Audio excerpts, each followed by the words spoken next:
So last weekend, we just saw the first ever MVP MMA card on Netflix. And while apparently it was the number one thing on Netflix during that time slot and did very good numbers, I'm going to be honest with you guys. That card was not very great. And it was not very great in a very unique way, because typically when you think of bad MMA cards, you think of boring, lame pro-wrestling and tit-for-tat striking at range. But no, this card was filled with tons of finishes. It's just that the finishes were all the result of ridiculous mismatches. We had Francis Ngannou brutally KOing Felipe Lins, who only got paid $100K for this fight, by the way, in a fight where he had a 30-pound weight advantage. And there was the 6'7" giant and Austin Lane victim, Rebellis Despain, dispatching of the washed ghost of Junior Dos Santos with greater ease than he did Sam Alvey. And of course, the main event had Ronda Rousey submitting Gina Carano, who had last fought before Instagram existed, by the way, in 17 seconds. The only fight I really enjoyed was Fumi Nakuda versus Adriana Moraes, and even that fight was tarnished by the controversy regarding the finish, where Moraes held on to the choke after the final horn sounded. And frankly, the presentation of the card, from the lighting to the walkouts and all of that, personally left a lot to be desired. And even though the quality of the card was what it was, the organizer behind it all, Nakisa Bidarian, was crazy enough to say this about it. The question is, if you put the White House card on Netflix, does it do as well as what we did on Saturday night? I don't believe it does, because I think the magic of it was with the names that we had, with the partnership of MVP and Netflix.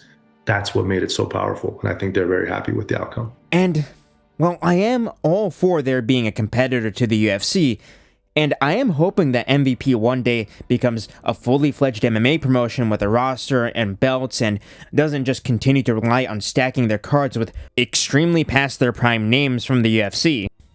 Well, after I finished this event, my honest to God thought was this. The PFL puts on much better events than this. And no, I'm not kidding when I say that. I don't want to pretend I'm some sort of snobby hardcore or whatnot, but I have genuinely enjoyed some PFL cards in the past. Now, I'm by no means some sort of PFL superfan, and I have been very critical of them in the past, but recently, they really are starting to turn stuff around. From actually developing good talent from the ground up, to getting rid of Don Davis, to putting on shows in locations the UFC would never go to firing Don Davis, to treating their fighters fairly in contract negotiations, to replacing Don Davis with their new CEO, John Martin, the PFL is really course correcting. And, well, that deserves some credit. So, in this video, I'm going to do something that has never been done before in the history of MMA YouTube, and that is pointing out the positive sides of PFL as an organization, and providing you with a couple reasons as to why you might want to tune into what they're actually putting on. And no, before you ask, I'm definitely not making this video because Rizin ended up partnering with the PFL and lending their former bantamweight champion, Naoki Inoue, to the PFL to fight the winner of the 2025 PFL tournament on the upcoming PFL Brussels card. Although, you definitely should watch that fight, by the way. And this totally isn't a video to big up the PFL so that Rizin looks better if they do a crossover event with them like they did with Bellator, okay? But anyways, in this video, we're going to start by going over the main reasons why people love to hate on the PFL and why that hate really isn't warranted at all. Then, we'll go over a couple things that the PFL does do well, including some points that make it better than the UFC in some ways. And I'm not kidding when I say that, by the way. And finally, I'd like to end on some points that I think the PFL could take into consideration to improve their product and make it more appealing to the wider MMA fanbase. But without further ado, let's get started. So, starting with why the fans love to hate on the PFL, the number one reason is because they are the number 2 MMA promotion in the world when it comes to the talent of their roster. Sure, the UFC does indeed have the best fighters, and while certain fighters from other organizations, such as Rajabali Shedalaev from Rizin and Akbar Abdullayev, who just got released from contract hell at One Championship, could beat the champs and top contenders over in the PFL, if you look at the overall skill level, the PFL really does have the second best roster after the UFC. However, because the PFL is the second best org, the organization also ends up being at the front of fans' minds when they want to talk trash about a fighter. If a fighter puts on a bad or boring performance, there's going to be comments like, "Send him to PFL 2-3 years and forget," or something like that. And when fighters who used to fight in the PFL, or rather Bellator before the merger, like Patchy Mix, Patricio Pitbull, and Aaron Pico, go to the UFC and lose, they just end up getting called Bellator bums or PFL cans. And while in certain cases that label kinda fits, the fans who like to trash the PFL and the fighters who have fought in the organization like to put their focus on the bad and completely ignore the good. For example, while he never technically fought under the PFL banner, the former Bellator welterweight champion, Yaroslav Amosov, made the move over to the UFC and is now ranked number 10 in the division after getting 2 dominant submission wins. And well, Yaroslav Amosov got his takedown stuffed and KO'd by Jason Jackson, a guy who then lost to Tad John, an undefeated fighter who is now scheduled to fight for the PFL welterweight title. And then there's Dakota Ducheva. Ducheva is not only undefeated, but she has KO'd Talia Santos, a fighter who went to a razor-close split decision against Valentina Shevchenko that arguably could have been scored to Santos, and Ducheva KO'd Santos without too much trouble. And frankly, not only do I think that Dakota Ducheva would beat every women's flyweight in the UFC, but I also think that she's by far the most entertaining female fighter who is currently active. Seriously, she is a very good striker, and I would watch a Dakota Ducheva fight any day of the week over the abomination that was Weili Zhang versus Valentina Shevchenko. And on top of that, Dakota Ducheva is a conventionally attractive woman. But if you go to Dakota Ducheva's social media accounts and look at the comments, you will see that she still keeps on getting hate for crushing cans in the PFL instead of fighting in the UFC, even though she literally destroyed a fighter who arguably beat the reigning UFC champion. These haters don't care about the actual level of competition a fighter is facing. They only care about whether the letters on a fighter's uniform and gloves read UFC or not. And in doing so, they really are just reducing themselves to unpaid corporate shills for the UFC, which is honestly lame as hell. Like, if you're going to be a corporate shill, you might as well be a corporate shill for one championship, since at least Charity Sit-Yadong is gonna pay you to be one, as he did with Patrick Gavia when he made his fluff piece propaganda documentary about charity.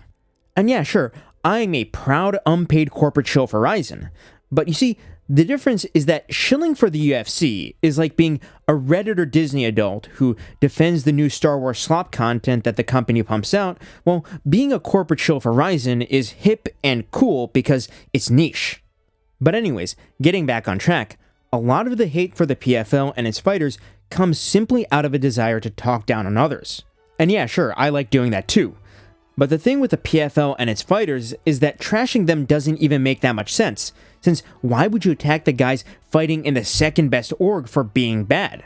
They might not be as famous as the guys in the UFC, but the skill level is undeniable.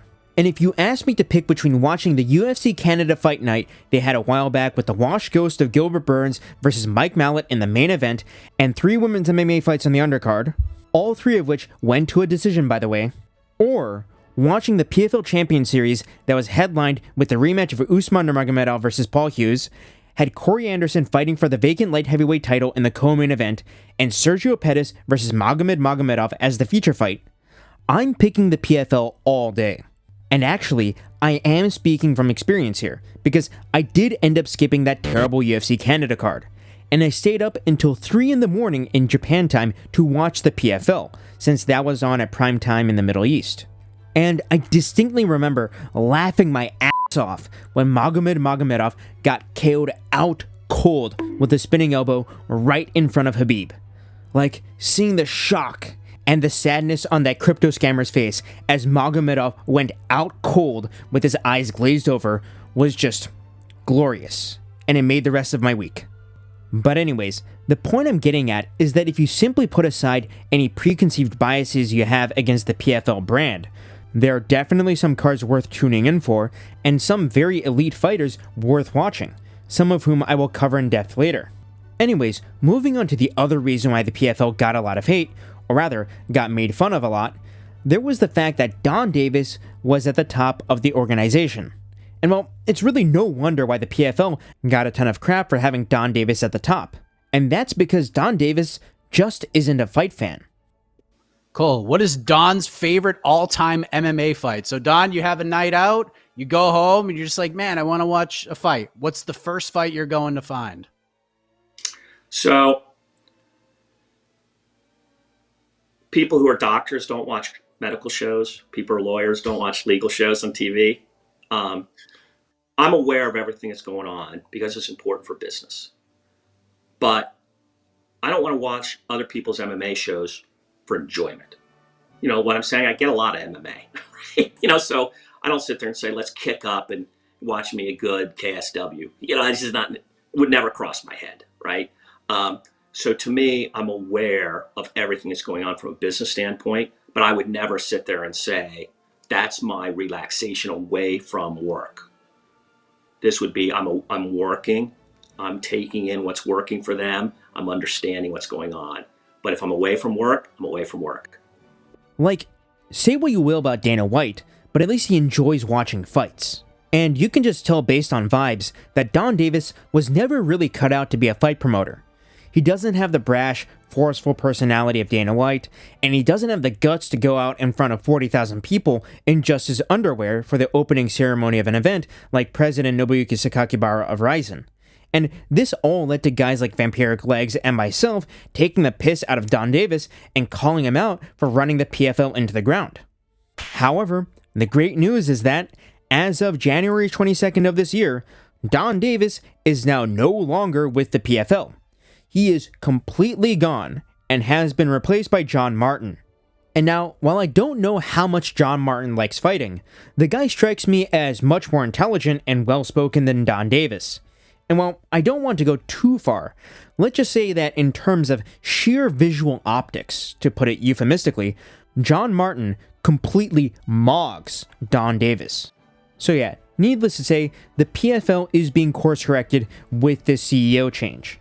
But anyways, that's enough talk about why the PFL gets as much hate as they do and why they don't deserve it. So let's move on next to what the PFL does well and what they should really get credit for. So, starting with the positives of the PFL, let's start by talking about their roster. As I've said earlier, the PFL really does have the second best roster in the world, and the organization has fighters who could legitimately beat their UFC counterparts. And while I've already gone over the most obvious example in Dakota Josheva probably being able to beat Valentina Shevchenko, let's go through the rest of the roster and do a few comparisons. So, starting off with the guys who I would give the highest chance of beating their UFC counterparts, let's talk about the light heavyweight and heavyweight divisions. Currently, the PFL light heavyweight champion is Corey Anderson, who used to be a ranked contender in the UFC, and the PFL heavyweight champion is Vadim Nemkov, a protege of Fedor Emelianenko and former Bellator light heavyweight champion. Corey Anderson's resume consists of wins over Glover Teixeira, who went on to become a UFC light heavyweight champion, Johnny Walker, Ryan Bader, Phil Davis, and Corey Anderson is also 1-1 with Jan Blachowicz, and those fights took place when Jan was still in his physical prime. Corey Anderson has also fought up at heavyweight, where he beat Denis Goltsov, and he has also beaten Dovlet Yagzhamuradov, a former ACA light heavyweight champion, twice. And ACA, for those of you who don't know, is the organization that is run by Khamzat Chimaev's master, which also happens to probably be the world's highest level regional league. So beating a guy who is champ there is no joke. And then Vadim Nemkov is a genuine monster. He's beaten Corey Anderson, Ryan Bader, Felipe Lins, who is the guy who Ngannou just KO'd, and Yoel Romero. And that's a legit win over Yoel, by the way, unlike this snooze-fest victory that Dogbender got. The last time Vadim Nemkov lost was over a decade ago in Ryzen, where he couldn't get off the mat due to exhaustion after fighting Yuri Prochazka in a 10-minute round, and then in a close fight against Carl Albrechtsen. So yeah, how good is Ryzen really, right? And currently, Vadim Nemkov is the PFL heavyweight champion. But it's not like he's a huge heavyweight either, so I'm sure if he really tried, he could make 205 again. So now, getting to their UFC counterparts, let's start with the current UFC light heavyweight champion, Carlos Ulberg, who KO'd my boy Yuri Prochazka while on one leg. And while Carlos Ulberg, he is very good, and he is one of the best counterpunchers at the upper weight classes. But could you say with 100% absolute confidence that Carlos Ulberg beats Corey Anderson in a fight? Carlos Ulberg is a pure striker, and he exclusively fought strikers on his path to the title. On the other hand, Corey Anderson can strike and offensively wrestle. Sure, his striking isn't on the level of Carlos Ulberg, but the threat of the takedown might even that out. Like, you can't tell me with a straight face that a fight between Carlos Ulberg and Corey Anderson wouldn't be a competitive one. And then, if Vadim Nemkov were to fight Carlos Ulberg at light heavyweight, I would absolutely pick him to finish Ulberg. Nemkov is genuinely incredible on the feet and on the ground, and his style would be a nightmare for the current UFC champion. And now, let's talk about how Nemkov would do at heavyweight. So first, I don't see Nemkov beating Tom Aspinall due to Aspinall's speed, size, and wrestling. But against Cyril Gane and Alex Pereira, I think there are a few paths to victory for Nemkov. Vadim Nemkov is an elite grappler and wrestler, and his striking is good enough to prevent him from getting chinned immediately by Pereira or outpointed by Gane. So, stylistically speaking, I think Nemkov has a solid shot at beating those two. And now, speaking about styles making fights, let's talk about the middleweight division. Now, in the UFC, we recently saw Sean Strickland break, batter, and humiliate Khamzat Chimaev, who was previously undefeated. And that was a huge upset. But last year, there was a similar huge upset for the PFL title, where Costello Van Steenis defeated the also previously undefeated Johnny Eblen in an absolutely crazy 5-round fight, with Van Steenis choking out Eblen when there were literally 9 seconds remaining in the final round. Van Steenis and Eblen are now scheduled to rematch in July in Van Steenis' home country of Spain, which is another upside of the PFL that I'll get to later on, by the way, and I'm going to be honest with you guys. Both Eblen and Van Steenis would present huge stylistic problems for Sean Strickland, Dricus du Plessis, and Khamzat Chimaev, who are basically in a rock-paper-scissors battle for the belt. Starting with Johnny Eblen, who is a training partner of Strickland's, I think Eblen would present significant issues for both DDP and Khamzat. Johnny Eblen is a very good MMA wrestler with great cardio, which means he could offensively wrestle against DDP and defend Khamzat's own offensive wrestling. And I think he has a solid chance of beating both DDP and Khamzat because of his wrestling.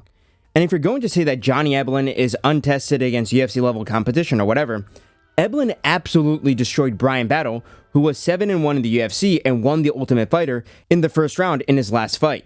And with Van Steenis, while he doesn't have that super solid wrestling base of Eblen, he's actually kind of like the PFL's own DDP, finding almost random ways to finish guys.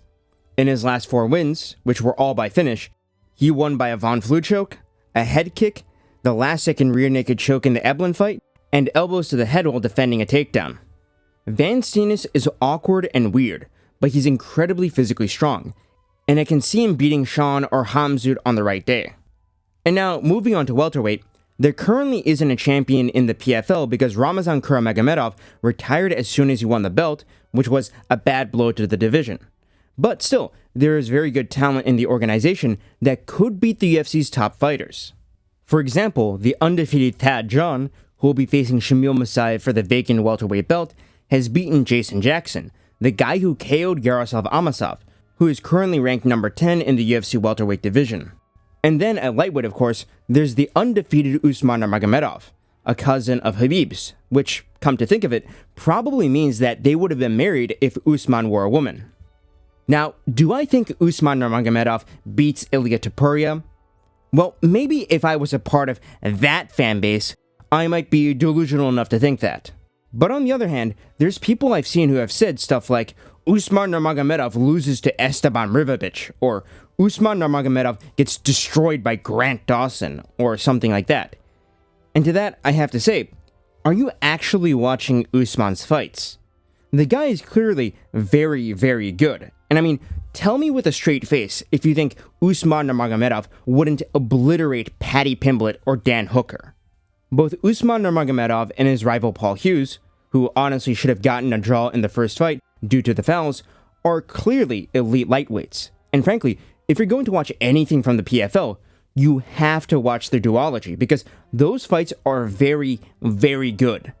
And now, Moving on from the fighters to what the PFL as an organization does well, let's start by talking about the one good thing that Don Davis did for the PFL, which is introducing their fan-friendly ticket pricing. For any PFL event, no matter how big or how small, the cheapest tickets will always be $25. Like, that is a steal. Seriously, many regional MMA shows have more expensive tickets than that. And when you compare the PFL's ticket prices to the UFC, there is a night and day difference. According to MMA Mania, the cheapest ticket in the worst section of the arena for UFC 328 was $386. And it's even worse for UFC 329 and UFC 330, with UFC 330's tickets currently starting from $515 and UFC 329's tickets starting from an absurd $1,243. Like, sure, UFC 329 is going to be headlined by the return of McGregor, but is it seriously worth 2 months' rent to go and watch him from the worst seat in the nosebleeds? I doubt it. Going to a live UFC event is increasingly becoming a luxury reserved for the elite, many of whom are also probably on the flight logs of a certain financier's private jet. On the other hand, going to the PFL is cheaper than going to Chipotle, and there's a non-zero chance that the quality of the MMA you're going to see is going to be higher. Like, as I said earlier, would you choose to watch the Burns vs. Mallet UFC Fight Night card, which was actually put in front of a live audience, or would you prefer to watch Usman vs. Hughes 2 with the side of Sergio Pettis? And even if it's not a stacked card like Usman vs. Hughes 2, you're probably going to end up getting better seats at the PFL event, the UFC, simply because the venues are going to be smaller. And speaking of venues, the one other thing you must give PFL credit for is going to places the UFC only says they want to go to. For years, Dana White has been saying, I want to do an event in Africa. And he has also said that he wants to do an event in Spain with Ilia Topuria. But those have always just been empty promises. Meanwhile, the PFL is actually going to the places that the UFC only says they want to go to.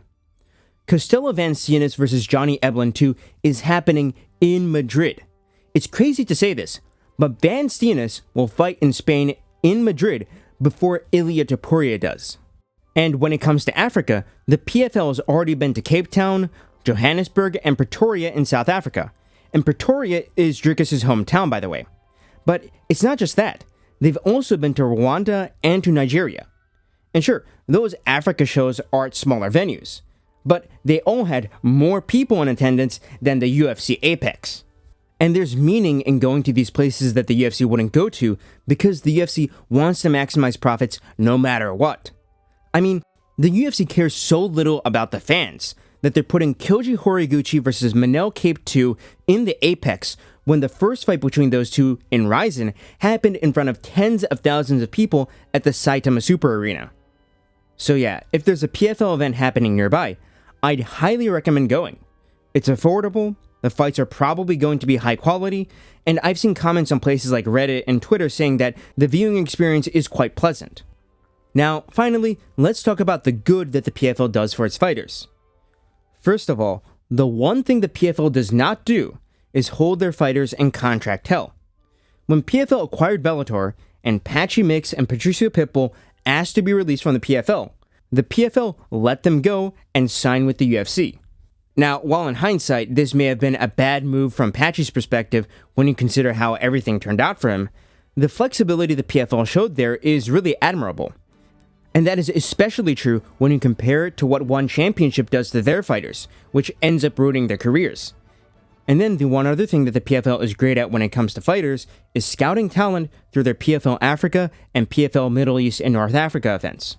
Those events are smaller in scope than the mainline PFL shows, but it gives local fighters from those regions, where MMA is still a very underdeveloped sport, a better payday and a shot at making it to the main PFL roster, where they can make life-changing money. And really, the PFL does pay their fighters pretty decently. I mean, they definitely paid Renan Ferreira more in his fight against Ngannou than Netflix did Felipe Lins, that's for sure. And while that may be because the PFL is operating on investor money and isn't publicly traded like the UFC, that just gives the PFL a bit more flexibility to do stuff that the likes of Ari Emanuel would throw hissy fits about if the UFC did them. But anyways, let's now move on to the final section of this video, where I want to spit out a few ideas on how the PFL could improve and further differentiate itself as an organization from the UFC. So, when it comes to how the PFL could improve from this point onwards, I'm going to be saying all of this with this core assumption in mind. The best way to create a strong core audience for the PFL is going to be to get people into seats. Live events are going to create far more fan engagement than streaming or pay-per-view.